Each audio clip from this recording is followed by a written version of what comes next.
Welcome to Azzy's Guide to Guild Wars 2. Today we're going to continue our series on the WvW Basics, and in this series we're going to cover some of the more fundamental elements of World v World, or the massive world versus world combat, WvW, however you want to pronounce it. Anyways, today's video I wanted to cover the big picture overview of World v World, including the maps and the scoring cycles and some of the different objectives. And so to kind of start off, I wanted to talk about the matchups. Matchups are 2 weeks long once the initial period gets through after launch, but supposedly ANET wants them to be 2 weeks long, and it's going to be server versus server versus server. So 3 servers will fight against each other. And so this is very different than other games where one server will have 2 factions or even 3 factions and they fight each other. So instead, your server will go up against different servers, and at the end of 2 weeks you'll be matched up with servers that had similar scores to you. So the server rotation, the servers will rotate and fight different servers unless they keep scoring exactly the same. Like the top servers might constantly face each other or not. And so in this game, every 5 minutes is a score cycle, and for each objective your server holds on to, it will add those point amounts to your overall score. So at the end of 2 weeks you might have like millions of points, or you might not.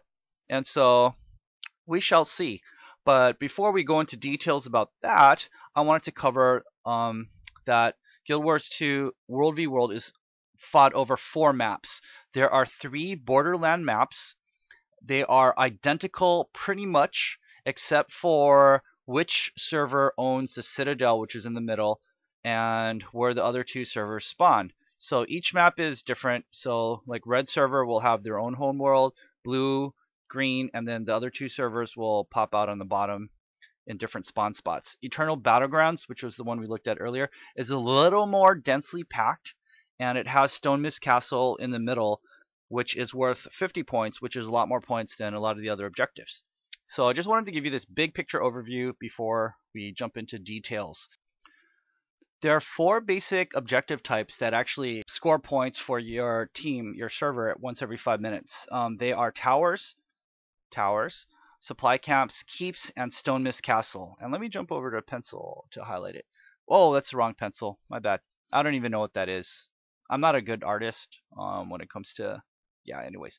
So keeps are worth 25 points per score cycle. These are very critical. There's 3 keeps per map, even on the Borderlands maps. The Keep Lord is a tough champion. You probably need about 10 to 15 guys to take him out. The keep is also defended by 2 layers of walls and gates. So invaders attacking a keep need to break down 2 sets of gates and or 2 sets of walls to get to the Lord. The towers are 10 points each. They are only guarded by 1 layer of wall and gate, and their Lord is a little bit easier to take out. I think it's designed so you need about 10 players to take out a Lord. However, I think you could take Lords out with like 5 to 8 players, but that was in like previous betas, so I don't really know how well it's going to work out. Then there's supply camps, which are 5 points per score cycle. They have no gates, no walls protecting them. They only have a veteran, supervisor, and his guards. And once you kill that person and stand in the capping zone, game over. The camp is yours. One thing I want to point out is the veteran supervisor has like a invulnerability timer. So if you are capping it too fast, like say one server, say like green server goes, takes Speldens, and then immediately red server comes down and tries to take it back, you can't do that because the veteran will have like a invulnerability timer on them. And this is to prevent servers from trading the supply camp back and forth. Like green will take it, then red will take it, then green will take it, then red will take it, and then they reap the benefits of experience, karma, gold by taking the camp over and over again. The other thing that supply camps have are supply, but we'll go into this in a different video talking about the fundamentals of supply. The other big elephant in this map is Stone Mist Castle. It's worth 50 points per score cycle. Stone Mist is guarded by 2 sets of gates and walls, and they have a legendary Lord, which is really tough. Not only that, there's this 3rd floor defense which could rain death onto the area where the Lord hangs out. And so that's basically it for in terms of scoring what's on this map. So camps, towers, keeps, and Stone Mist. There's also these NPCs moles, ogres, and hylics. Which, if you go and fight for them, you kill some bad guys like harpies for the ogres, crates for the hylics, and drudges for the moles. Once you get their affection, they will then fight for you. They either will defend strategic positions that you already own. Say you own like Rogue's Quarry, a whole bunch of like mole men will come out and defend it and just stand there. Or say you don't own it and you want to attack it, you take the moles will come out and they'll fight there for you. Moles also set up turrets, but it's kind of cool to have like hylics and ogres running alongside you and fighting for you. So those are the ogres there. There's also these are the 3 spawn points. Sorry, I just wanted to point out for the 3 servers that are fighting over the map. Okay, let me jump over to the Borderland maps. Borderland maps are a little bit different, where the home server, whatever this the map is, the home world for that server, they have this huge castle in the middle called the Citadel. It cannot be captured. It's actually a spawn point, and the players, have all these things, they have vendors and stuff there, but they have to be very careful and come out very carefully down these hills on the side, or they die. If you try to jump off the cliff, you die. Sometimes you don't die. I die a lot. Again, towers. There's 4 towers instead of 12 for these maps. They have 3 big keeps. The bay keeps is always on the left, so the name of the bay changes, like Ascension Bay or Dreadfall Bay or the other bay. And then there's the hills, so these names also change, but it always ends with hill. And then there's the garrison right in the middle. So for the home world, you start off with kind of like these objectives minus the supply camps, and it's easier for the home world to defend the garrison and also the keeps if they rush there right off the bat. The invading forces, in the meantime, start off on the bottom spawns, and they have these towers here. So blue will own this tower upon a server reset.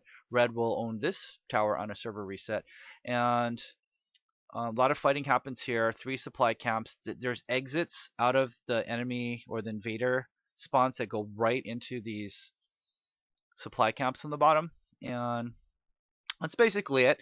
This giant lightning bolt in the center is the Storm Temple. If you take it over, they will shoot lightning bolts all over like this area here, destroying like siege weapons and injuring guards and stuff. And then there are 3 Hylic camps, I think around these areas here. And if you go and do the quest there, not Hylics, the Quaggins, they're like fish people. They'll come out and help you attack and defend all these objectives. And this map is getting way too messy. One more thing of note is the Orb of Power at the top. That's why I have this arrow here.